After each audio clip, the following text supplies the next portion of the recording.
കേരളത്തിൻ്റെ ഉൾനാടൻ ജലഗതാഗത ശൃംഖലയെ ആധുനിക സാങ്കേതിക വിദ്യയുമായി സമന്വയിപ്പിച്ച കൊച്ചി വാട്ടർ മെട്രോ പദ്ധതി ഗതാഗത രംഗത്ത് മാത്രമല്ല ടൂറിസം രംഗത്തും ഒരു പുതിയ അധ്യായം തുറന്നിരിക്കുകയാണ്. കൊച്ചി വാട്ടർ മെട്രോ കൊച്ചി നഗരത്തെയും സമീപ ദ്വീപുകളെയും ബന്ധിപ്പിക്കുന്ന ഈ പരിസ്ഥിതി സൗഹാർദ്ദ പദ്ധതി സഞ്ചാരികൾക്ക് കുറഞ്ഞ ചെലവിൽ കായൽ സൗന്ദര്യം ആസ്വദിച്ച് യാത്ര ചെയ്യാനുള്ള അവസരമാണ് ഒരുക്കുന്നത്. രാജ്യത്തെ മറ്റു നഗരങ്ങൾ പോലും ഈ മാതൃക പഠിക്കാൻ താല്പര്യം കാണിക്കുമെന്നാണ് കേരളത്തിൻ്റെ ടൂറിസം മുന്നേറ്റത്തെ സൂചിപ്പിക്കുന്നത്. കൊല്ലം മുതൽ കോഴിക്കോട് വരെ നീളുന്ന ജലപാത വെസ്റ്റ് കോസ്റ്റ് കനാലിൻ്റെ വികസനം പൂർത്തിയാകുന്നതോടുകൂടി വിനോദസഞ്ചാരത്തിന് പുതിയ സാധ്യതകൾ തുറക്കും. കേരളത്തിലെ നദികൾ നാടിൻ്റെ സംസ്കാരവുമായി അഭേദ്യമായി ബന്ധപ്പെട്ടിരിക്കുന്നതാണല്ലോ.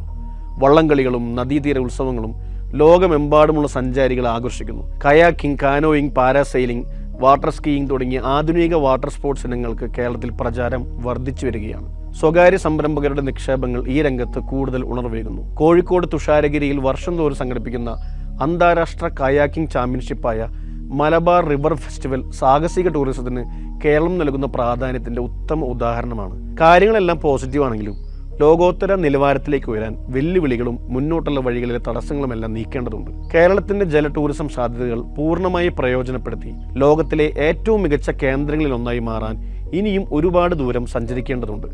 ഇതിനായി സർക്കാരും സമൂഹവും ഒരുമിച്ച് പ്രവർത്തിക്കണം. ഇനി എന്ത് അടിസ്ഥാന സൗകര്യങ്ങൾ വേണം? ഒന്നും പൂർത്തിയായിട്ടില്ല, തുടങ്ങിയിട്ടേ ഉള്ളൂ.